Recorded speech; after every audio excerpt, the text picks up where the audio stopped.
రాఘవేంద్రరావు గారిని మాట్లాడవలసిందిగా కోరుతున్నాం. వచ్చిన అతిథులందరికీ ఇది బాబు అందరికీ ఇది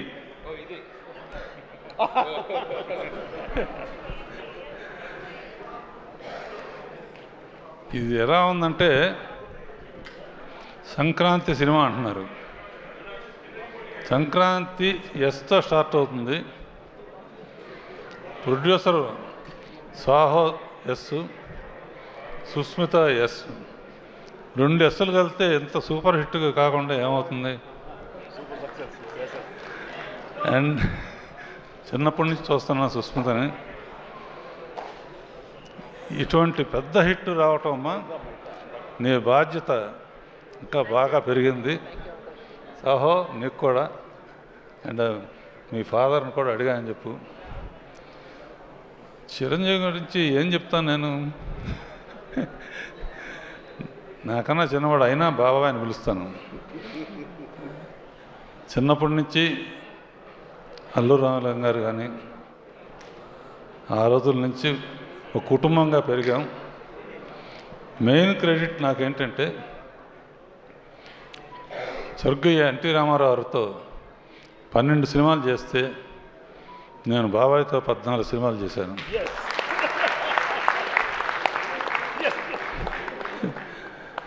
ఇప్పుడు ఏంటంటే జగదేక వీరుడు ఆయనే, అతిలోక సుందరి ఆయనే.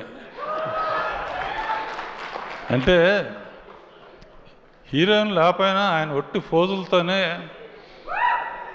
పర్టికులర్గా సీన్లో అమ్మాయి తిడతా ఉంటే అమ్మాయిని తిట్టి గబక్కం చేంజ్ లోపలికి వచ్చి తిట్టకూడదా అంటే అమ్మాయి అయిపోయాడు. ఇక ఫోజుల సంగతి ఇలా పెట్టినా అలా పెట్టినా, ఇలా పెట్టినా ఇలా పెట్టినా, ఎలా పెడతాడో తెలీదు. అన్ని రకాల ఫోజులు నాకు ఇప్పటికే అర్థం కాదు. అండ్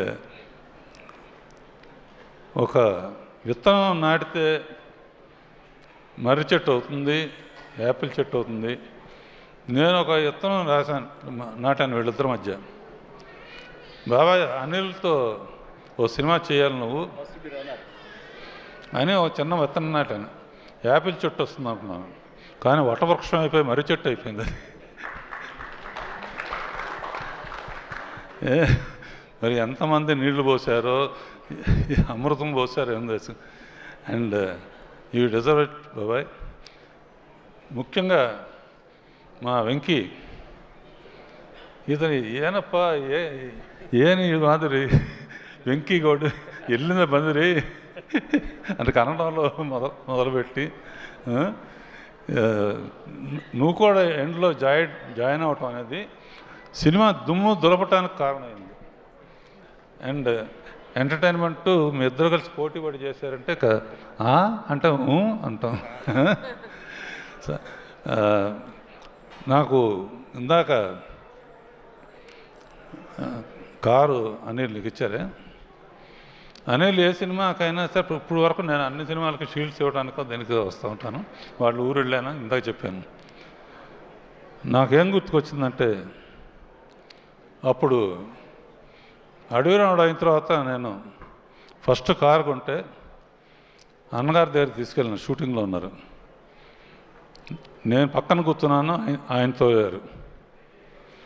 దాంతో నేను ఈ స్థాయికి వచ్చాను. ఇప్పుడు నువ్వు తోలేవు, ఆయన కూర్చున్నారు, ఇంకెక్కడికో ఇద్దరు. అండ్ ఒకటే చెప్తున్నాను బాబాయ్, నువ్వు ఎవరైనా ఏజీ అసలు నీకు ఏజ్ లేదు అసలు.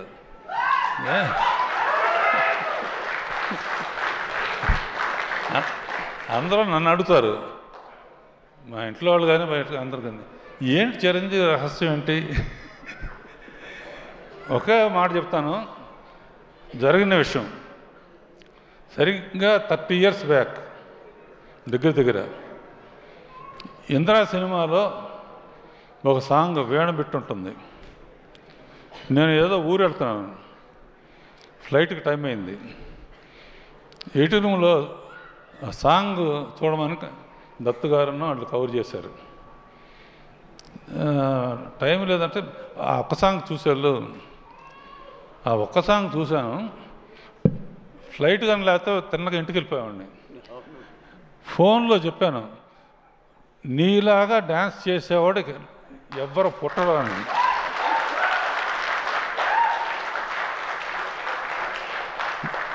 సేమ్ వీణబెట్టు చాలామంది చేశారు, చాలామంది ట్రై చేశారు. కానీ ఆ జిమిక్ ఏంటో, ఎక్స్ప్రెషన్స్ ఏంటో, ఎలా ఇస్తాడో ఏమను.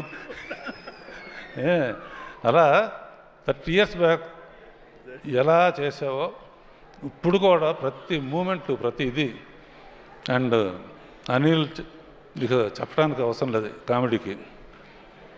వెంకీను చిరంజీవి కలిపి చేస్తున్నారంటే దుమ్ము దులిపేస్తారు కదా, గ్యారంటీ. నేనైతే ఒక సీన్ పెట్టామండి అనిల్, వీళ్ళిద్దరు తాగొచ్చి 9th దగ్గర కూర్చుంటే ఎలా ఉంటుందని.